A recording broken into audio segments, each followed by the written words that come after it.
다 2019년 7월 학평입니다. 고3 학평이고요. 첫 독서 지문에서 이런 지문을 줬다는 거는 여러분들 피똥 싸라고 하면서 멘탈 박살나라고 낸 거라고밖에 생각이 안 나는데, 사실 회계라는 것이 이런 줄글, 회계를 공부해본 입장에서 말하자면은 이런 줄글을 읽으면서 이해할 것도 사실은 엄청나게 많지가 않아요. 사실 거의 다 계산이란 말이에요. 이것도 문제 보면은 왔다 갔다 왔다 갔다 하면서 계산시키는 문제가 있어요. 왜냐면 회계는 그런 거니까. 글을 읽으면서 이해를 하고 그것을 바탕으로 뭐 인문학적 지식을 쌓고 뭐 그런 이해도를 측정하는 용도로 쓰기에는 그렇게 적합하지는 않다. 왜냐면은 제한 시간이라는 게 있으니까 제한 시간에 문제를 풀어주려면은 읽으면서 완벽하게 이해를 해주면서 문제를 풀면은 이거 웬만한 학생은 한 15분쯤은 걸렸을걸? 적어도? 그러면 옳지 않죠. 별로 안 좋다고 생각합니다, 저는. 어찌됐건 간에. 그러니까 그런데, 다시 좀 돌려서 보자면은, 요즘은 읽으면서 완벽하게 이해를 하면서 문제를 푸는 것보다는 필요한 정보를 딱딱딱 뽑아내서 문제를 푸는 식으로 해야 제시된 시간 안에, 제한적인 시간 안에 문제를 다 풀 수 있게 출제를 하고 있어요. 그래서 그 방식에 맞게 읽을게요. 하나하나 제가 설명해 드리진 않고 어떤 식으로 읽었어야 했느냐에 대해서 짚고 넘어가도록 하겠습니다. 문제는 그 이후에 풀고요. 이건 지문만 독해하는 거니까. 자, 지문을 보시면 1문단에서 간단하게 여기에서 무엇을 말할 것인가에 대해서 나와 있어요. 맨 마지막을, 여기를 읽고 나서 맨 마지막을 보시면은 뭐 한 요 정도 마무리를 하고 있고, 맨 마지막 문단도 구체적인 수치들이 나오고 있죠. 그렇다는 말은 이 1문단을 이해를 해줘야 이 이후에 이어지는 구체적인 요 용어들, 개념들을 이해할 수 있다는 건데, 1문단을 보시면 이 기업에 대해서 알아야 된대요. 기업에 대해서 알아야 되는데, 이를 위해서 뭐 재무제표를 바탕으로 기업의 재무 상태와 경영 성과를 평가할 수 있는 재무비율 분석이 필수적이다. 그리고 나서 재무제표라는 녀석 동그라미를 치시고 그 뒤가 재무제표의 개념이고요. 그리고 재무제표 중에서 재무상태표, 포괄손익계산서, 현금흐름표, 자본변동표라는 놈들이 있는데, 재무상태표와 포괄손익계산서를 활용하여 무엇을 확인할 수 있는지에 대해서 알려줬어요. 4개 제시한 것 중에서 2개에 대해서 알려줬죠. 이건 당연히 어떻게 돼요? 사실 확인 문제에서 나올 겁니다. 아시겠죠? 어찌됐건 간에 이 밑줄을 이게 왜 치라고 말했냐면, 1문단이 그 지문에서 하려고 하는 말을, 제시를 어느 정도를 해준다고 제가 방금 이야기를 했었죠. 그 말은 이 지문이 이런 흐름을 가질 것이다 라고 말해주는 거랑 사실은 비슷해요. 첫 번째 문제, 흐름 물어보는 문제 있죠? 16번 문제 1번 선지 보세요. 1번 선지에 뭐라고 나와 있어요? 재무제표의 개념을 제시한 후,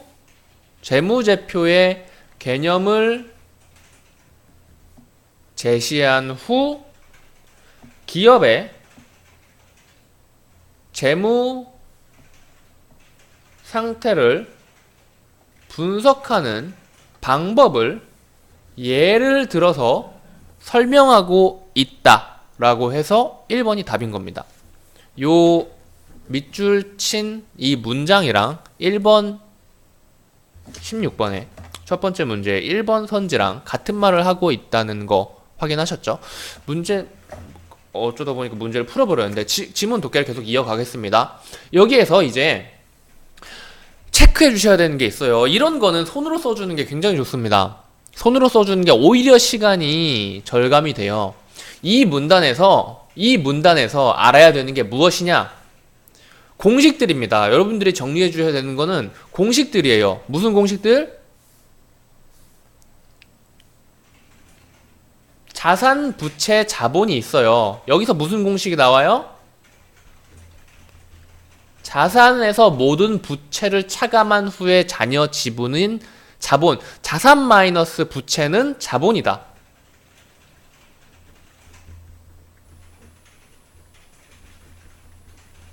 이걸 이렇게 옮기면은 자산은 부채 더하기 자본이다 라고 하는데, 여기는 이렇게 제시를 해줬으니까 이렇게 정리를 하는 겁니다.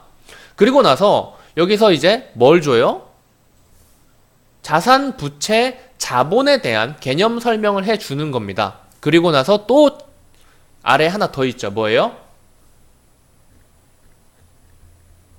매출 빼기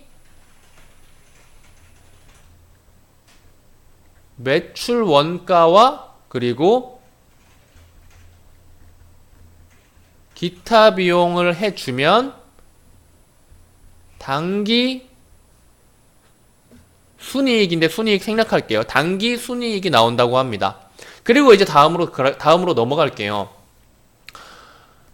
이제 뭐가 나오냐? 자기자본 순이익률. 여기서 제가 맨날 학생들을 강의하면서 강조하는 건데, 따옴표 쳐져 있는 놈은 무조건 알아야 됩니다. 자기자본 순이익률이라는 녀석인데, 이 녀석이 어떤 지표냐라는 것은 알아줘야죠. 주주가 투자한 자기자본에 대한 투자의 효율성을 보여주는 지표. 그 다음 뭐예요? 단기 순이익을 평균 자기자본으로 나눈 후 백분율로 환산하면 구할 수 있다. 단기 순이익. 이거 단기 순이익. 그리고 뭐예요? 평균 자기 자본인 겁니다. 자, 그리고 나서 뭐가 나와요? 매출액 순이익률입니다. 이건 어떻게 계산해요? 단기 순이익을 매출액으로 나눈 수익성 지표래요. 단기 순이익을 매출액으로 나눈 수익성 지표래요. 자, 그리고 자산회전율입니다. 자산회전율은 또 뭐예요? 매출액을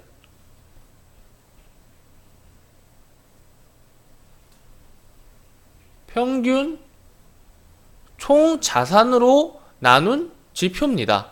그리고 뭐 자산의 효율성 지표, 요런 이야기들을 하는 거는 읽어서 이해를 해주셔야 되는 거고요. 그리고 재무 레버리지는 또 뭐냐? 평균 총 자산을 평균 자기 자본으로 나눈 겁니다. 요렇게 공식이 몇 개가 나왔냐?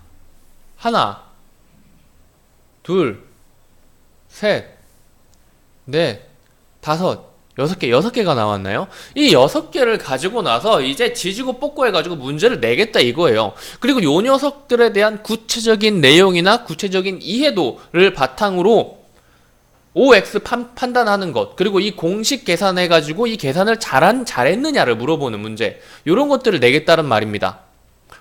그래서 이 지문을 읽을 때 여러분들 머릿속에 요것들이 안 남잖아요. 그쵸? 몇 번 계속 왔다 갔다 하면서 읽었을 거예요. 와, 근데 진짜로 이러면 안 돼요. 이러면 안 돼. 이렇게 하면 안 된다고. 이거 뭐 회계 인데 어찌됐건 냈으니까 뭐 학평이라서 뭐 평가원도 이렇게 낼 거라고는 생각되진 않지만은 뭐든지 간에 미리 대비해두면 좋은 거잖아요. 대비해두는 차원으로는 굉장히 좋습니다. 그러니까 여러분들은 이 지문을 읽을 때 요 공식들은 정리가 되어 있어야 여러 번 왔다 갔다 하면서 시간 낭비를 하지 않게 됐을 거예요. 그 이유는 좀 이따가 이제 문제를 풀면서 알게 될 겁니다. 문제는 지문은 여기까지 하고 문제에 대해서 이제 들어가 볼게요.